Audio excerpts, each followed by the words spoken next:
Hello guys! For today's video po, ang ituturo ko po sa inyo ay kung paano po natin at saan natin titignan yung ating Facebook account na may naglalagin po na ibang device.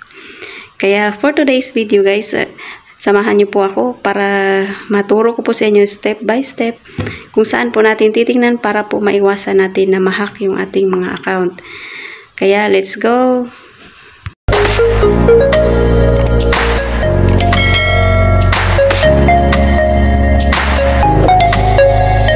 Guys, pindutin po natin yung ating Facebook. Pindutin po natin yung parang hamburger icon, yung may tatlong line. May nakikita po kayong settings icon. Pindutin po natin yan.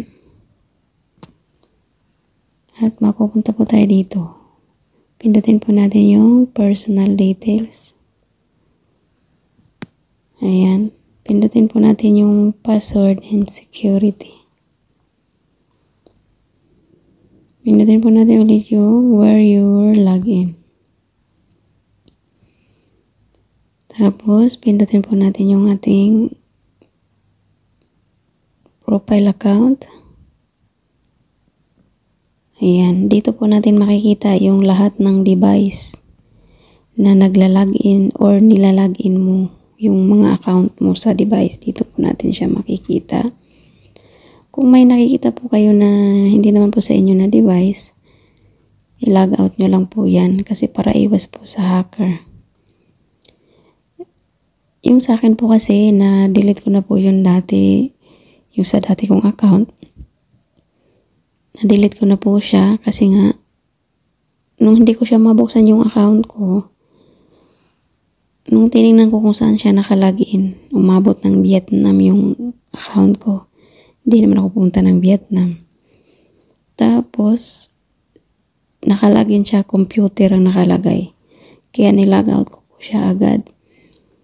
Pero bago ko siya na-log out, na-close po muna yung account ko ng 1 week. Hindi ko siya mabuksan. Paggabi ko lang siya ma-open yung account ko. Pag tinatry ko siyang i-open, hinihingan ako ng password.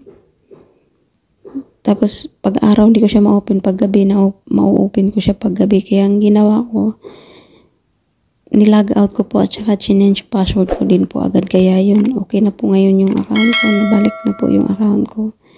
Kaya, kung may mga napapansin po kayo sa inyong account na mga ganong device, i-log out nyo po agad yan. So, yun lang po guys. Kung may mga makikita kayo na, kung may mapapansin kayo sa inyong mga account na ibang device, i-log out nyo po yan diretso. Yung sa akin, hindi ko po siya nakuha na ng video. Bali, ginawan ko lang po siya ng sample. Kung saan nyo po siya makikita para may idea din po kayo. Kaya yun lang po. Maraming salamat po. Thank you for watching. Sana po nakatulong. Bye-bye! See you in my next video. Hello guys! Kung nagustuhan niyo po yung aking video, paki-like, share, comments, and subscribe na rin po ng aking YouTube channel. At paki-hit na rin po ng notification bell para po ma-notify ko po kayo sa susunod ko pong mga video. Sana po nakatulong po sa inyo at thank you for watching guys. Bye-bye! See you on my next video.